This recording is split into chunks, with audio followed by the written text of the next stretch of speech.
Om Shanti. Good morning. आज 3 अगस्त 2021 बाबा की मुरली में आत्मिक स्मृति में स्थित होकर शिव बाबा की याद में सुनते हैं आज की मुरली से 4 सब्जेक्ट रूपी मक्खन।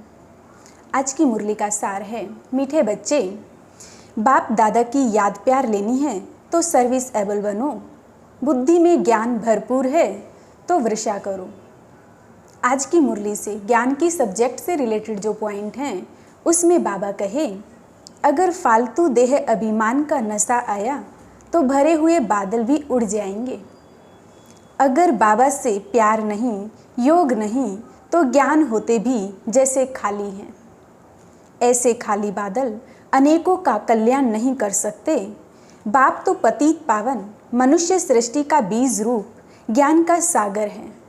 वह बैठ राजयोग सिखाते तो जरूर राजाई के लिए नई दुनिया चाहिए। परमपिता परमात्मा हमको पढ़ाते हैं, वह आते ही हैं हम इस शरीर द्वारा पढ़ाने, हम भी शरीर के द्वारा सुनते हैं, धारण करते हैं। हम पढ़ते हैं भविष्य 21 जन्मों के लिए, प्रारब्ध बनाने के लिए, शांति स्थापन करना व श्रेष्ठाचारी दुनिया बनाना, यह तो एक बाप का ही काम है। यह है मृत्यु लोक। हम अमरलोक में जाने के लिए अमर कथा सुन रहे हैं। देवताओं को कहा जाता है देवी गुण वाले मनुष्य। यहाँ तो एक भी हो न सके। जहाँ तहाँ तुम देखेंगे पवित्र के आगे अपवित्र माथा टेकते हैं। सतयुग में है ही पवित्र तो वहाँ मंदिर होते नहीं। फिर जब पुजारी बनते हैं तो मंदिर बनाते हैं। यह पुरानी दुनिया, धन दौलत, माल मिल्कियत सब गई की गई। थोड़े रोज बाकी हैं, इस पुरानी दुनिया को अब खत्म होना है।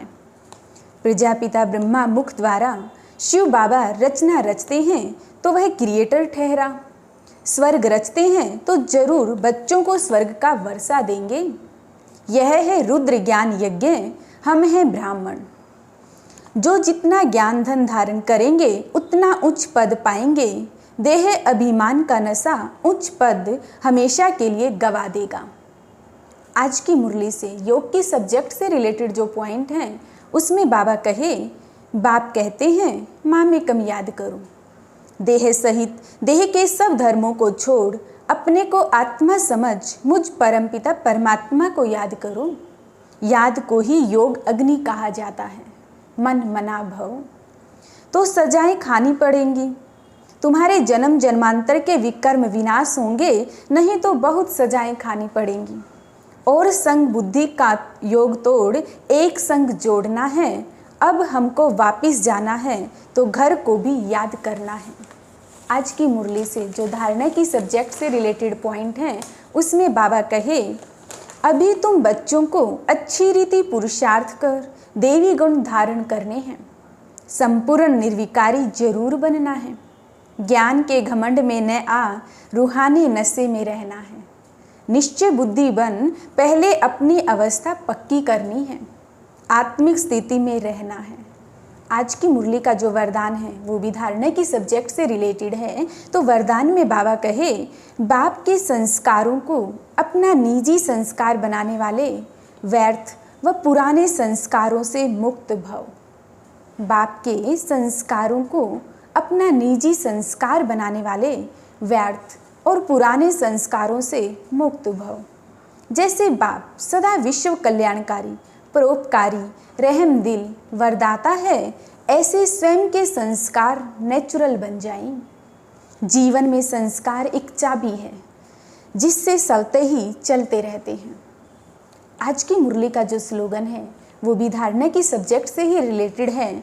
और स्लोगन में बाबा कहे, आत्मिक स्थिति में स्थित रहे, अपने रथ यानी शरीर द्वारा कार्य कराने वाले ही सच्चे पुरुषार्थी हैं। आत्मिक स्थिति में स्थित रहे, अपने रथ यानी शरीर द्वारा कार्य कराने वाले ही सच्चे पुरुषार्थी हैं। आज की मुरली से जो सेवा की सब्जेक्ट से रिलेटेड पॉइंट हैं उसमें बाबा कहे, ज्ञान से भरपूर ज्ञान बादल बन रिफ्रेश हो जाकर औरों को रिफ्रेश करना है। बादलों का काम ही है बरसना और मुरझाए हुए पौधों को रिफ्रेश करना। कल राठी जमीन है तो जाकर सब्ज करना चाहिए, सर्विस एबल बच्चों को आराम से सोना नहीं चाहिए। सारा दिन यही ख्यालात रहने चाहिए कि सबको जाकर जगाएं, सब घोर अंधियारे में पड़े हैं। चित्र लेकर समझाओ, हमको तो भारत का उद्धार करना है, बंधन मुक्त बन भारत की सच्ची सेवा करनी है। रूहानी सेवा कर मनुष्यों को देवता बनाना है। आज पूरा दिन जिस सम्मान का हम अभ्यास करेंगे, चलते फिरते उठते बैठते, तो आज हम इसी सम्मान में रहेंगे कि मैं बाप समान संस्कारी आत्मा हूँ। Thank you. ओम शांति। अच्छा, हम सभी की तरफ से बाप दादा को बहुत बहुत शुक्रिया एंड ओम शांति।